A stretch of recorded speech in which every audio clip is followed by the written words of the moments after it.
कहते हैं कि आज से कुछ साल पहले एक सड़क किनारे दो परिवारों की कार एक दूसरे से टकरा गई थी।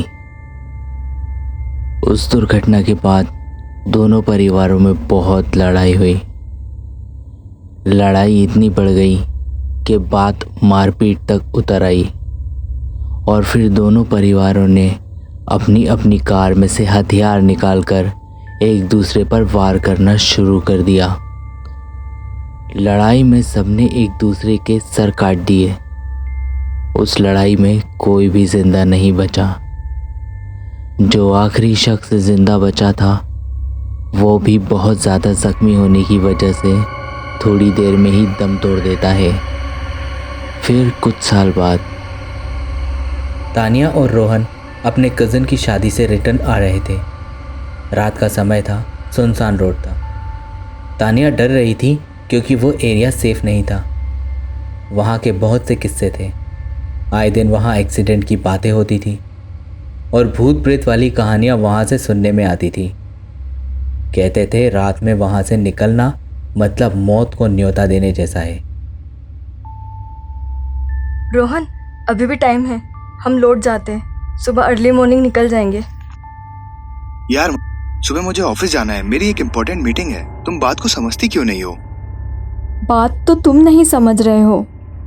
दादी ने कहा था ये भूत प्रेत वाला इलाका है। ये बहुत भयानक रोड है। आए दिन एक्सीडेंट होते रहते हैं। चुड़ैलें घूमती है।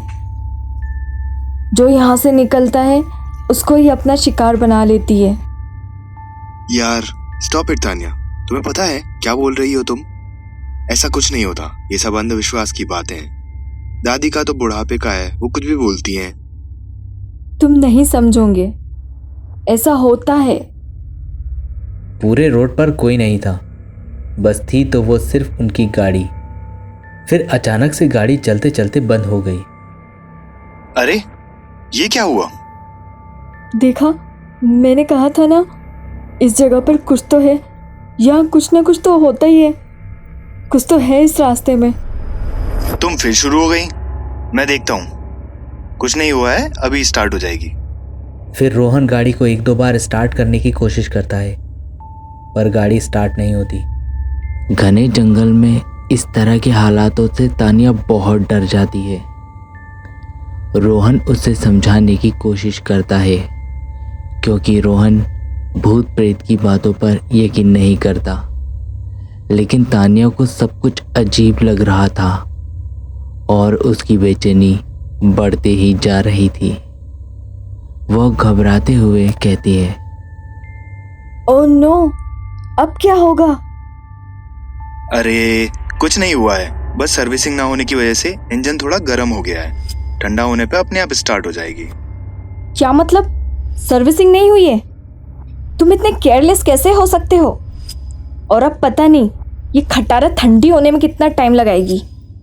एक तो ये घना जंगल है, यहाँ कोई मैकेनिक भी नहीं मिलेगा। तानिया बहुत डरी थी और साथ में उसे रोहन पर बहुत तेज गुस्सा भी आ रहा था। दोनों गाड़ी से बाहर आते हैं। तानिया और रोहन टहलते टहलते इधर उधर देखते हैं कि शायद कोई हेल्प मिल जाए। एकदम से उनकी गाड़ी स्टार्ट हो जाती है और चलने लगती है। रोहन पलटता है और चिल्लाता है, ओ हेलो, कौन हो? ये कौन है गाड़ी में? रुको रुको। थोड़ी दूर जाकर गाड़ी रुक जाती है। वो गाड़ी के अंदर देखते हैं तो वहाँ कोई नहीं होता। रोहन को कुछ समझ में नहीं आ रहा था कि ये सब कैसे हुआ, क्या हुआ। चलो अब जल्दी यहाँ से निकलो। मैंने कहा था ना, कोई तो है यहाँ पर। तुम मेरी बात कहाँ सुनते हो? रोहन कुछ नहीं कहता। वह बार बार गाड़ी में झांककर देख रहा था कि आखिर अपने आप गाड़ी चली तो चली कैसे। रोहन गाड़ी में बैठा और तानिया को भी बोलता है कि बैठो जल्दी। तानिया मना करती है। रोहन गाड़ी स्टार्ट करता है और गाड़ी स्टार्ट हो जाती है। तानिया, हमारे पास कोई और ऑप्शन नहीं है, जल्दी चलो, आ जाओ, जल्दी आ जाओ। तानिया डर कर कहती है और गाड़ी में बैठ जाती है। हाँ, ओके। गाड़ी आगे बढ़ती है। दोनों थोड़ा रिलैक्स होते हैं कि एकदम से पीछे वाली सीट से आवाज आती है, आगे से लेफ्ट मोड़ लेना।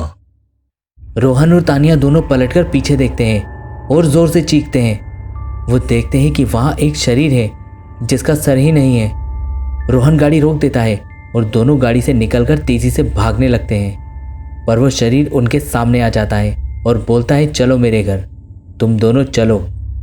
रोहन और तानिया बहुत डरे हुए होते हैं। वो दूसरे डायरेक्शन में भागते हैं, पर फिर वो शरीर उनके सामने आ जाता है। उसके पैर भी उल्टे होते हैं। वो उनके नज़दीक आता है और फिर कहता है, चलो चलो मेरे घर, मैं आज पेट भर के खाऊंगा। भूत रोहन को अपने एक हाथ में पकड़ लेता है और घसीटता है। इतने में तानिया को एक लकड़ी दिखाई देती है और वो उस लकड़ी से भूत को मारती है। जैसे तैसे तानिया रोहन को वहाँ से छुड़ा लेती है। वह दोनों कार की साइड भागते हैं और फिर एकदम से तानिया को दादी की कही हुई बात याद आती है कि भूत को आग, लाइट और भगवान से बहुत डर लगता है और वो उन्हें देखते ही भाग जाते हैं। वह रोहन को कहती है कि तुम कार की लाइट जलाओ और मैं पेट्रोल लेकर घासों में आग लगा देती हूँ। और फिर वो सर कटा भूत जोर जोर से चिल्लाता है और चिल्लाते चिल्लाते वो जल जाता है। दोनों कार में बैठकर जल्दी से निकल जाते हैं।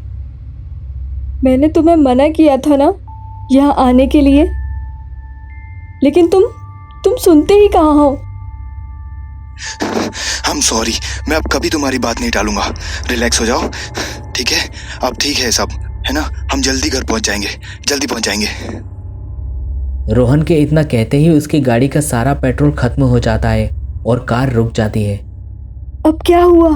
अरे यार, सारा पेट्रोल तो उसे जलाने में लग गया। शिट! Oh no! अब हालात खराब हो चुके थे। भूत इनके पीछे पड़े थे और गाड़ी का पेट्रोल भी खत्म हो चुका था। दोनों बहुत घबराए हुए थे। उन्हें कुछ समझ में नहीं आ रहा था कि क्या करें। रात के अंधेरे में डरावनी आवाज़ें आ रही थी। सड़क के दोनों तरफ दाईं और बाईं घना जंगल था। वह जंगल इतना घना था कि गाड़ी की तेज़ लाइट होने के बावजूद भी वहाँ कुछ नज़र नहीं आ रहा था। रोहन कुछ सोचता है और कहता है, मुझे यहाँ से एक शॉर्टकट रास्ता पता है। हमें गाड़ी यहीं छोड़नी होगी और आगे पैदल निकलना होगा। देखो, अब कोई बहस मत करना, हमारे पास और कोई रास्ता नहीं है। तानिया को रोहन की बात माननी ही पड़ती है। दोनों जंगल के रास्ते जा रहे होते हैं कि तभी तानिया को एहसास होता है कि कोई उनका पीछा कर रहा है। पत्तों के सरकने की आवाज़ें और सर कटे भूतों के बड़े बड़े कदमों की आहट वो साफ सुन सकते थे। ऐसा लग रहा था मानो वो भूत जानबूझकर उनके साथ लुका छुपी का खेल खेल रहे हैं। तानिया रोहन से कहती है, रोहन, मुझे लग रहा है कि कोई हमारा पीछा कर रहा है। यहाँ कोई तो है। देखो, पीछे मत देखना, चुपचाप चलते रहो। मेरा इशारा मिलते ही भागने लगना। दोनों बहुत तेज तेज चलने लगते हैं। दोनों को अब साफ साफ सुनाई दे रहा था कि कोई तेजी से उनकी तरफ आ रहा है। रोहन और तानिया भी जल्दी जल्दी चलने लगते हैं। रोहन, हाँ? वो एक नहीं है, एक से ज्यादा है। इतना कहते ही उनके सामने दो सरकटे भूत आकर खड़े हो जाते हैं। रोहन और तानिया पीछे मुड़कर भागने की कोशिश करते हैं कि तभी पीछे से भी दो भूत आकर उन्हें घेर लेते हैं। खुद को चारों तरफ से घेरा पाकर उनकी हिम्मत जवाब दे चुकी थी। मौत का खौफ उनके चेहरे पर साफ देखा जा सकता था। डर के मारे उनका दिमाग भी नहीं चल रहा था कि वह कुछ सोच पाते, और ऊपर से उनकी किस्मत भी ऐसी कि गाड़ी का पेट्रोल और लाइट सब धीरे धीरे साथ छोड़ रहे थे। उन्हें कुछ समझ में नहीं आ रहा था कि अब करना क्या है। हाँ, अब तो हमारे पास पेट्रोल भी नहीं है, ना ही लाइट है। हमारा मरना तय है तान्या। पागल हो गया, भागो यहाँ से। यह कहते ही तानिया और रोहन भागने की कोशिश करते हैं, लेकिन वो गिर जाते हैं। रोहन को कुछ समझ में नहीं आ रहा था, लेकिन तानिया वहां जमीन पर कुछ देख रही थी और फिर अचानक तानिया नीचे की तरफ झुककर कुछ करने लगती है। सर कटे भूत उनकी ओर हमला कर देते हैं। वह रोहन का गला पकड़ लेते हैं।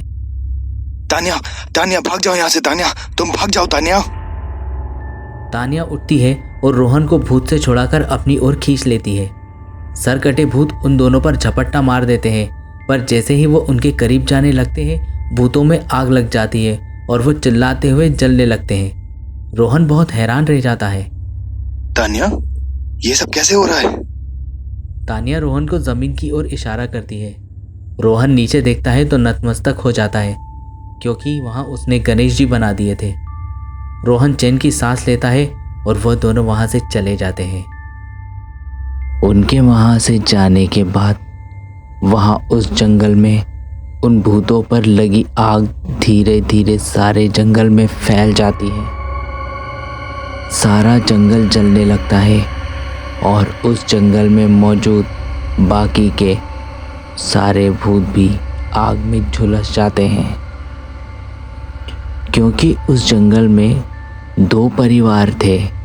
जो सड़क के एक तरफ एक परिवार, वहीं सड़क के दूसरी तरफ दूसरा परिवार था। आग सड़क के एक तरफ ही लगी थी, इसलिए सड़क के दाईं तरफ का सारा जंगल तो जल गया, लेकिन उसके दूसरी और बाईं तरफ वहाँ का जंगल आज भी उतना ही घना है जितना पहले था। आज भी वहाँ सरकटे भूत रहते हैं और रात के 12 बजे के बाद जब भी कोई गाड़ी वहाँ से गुजरती है, सरकटे भूत उन्हें मार के खा जाते हैं और उनकी आत्माओं को हमेशा के लिए गुलाम बना लेते हैं। आज भी वहाँ से सरकटे भूतों की चीखने की आवाज़ें सुनाई देती है।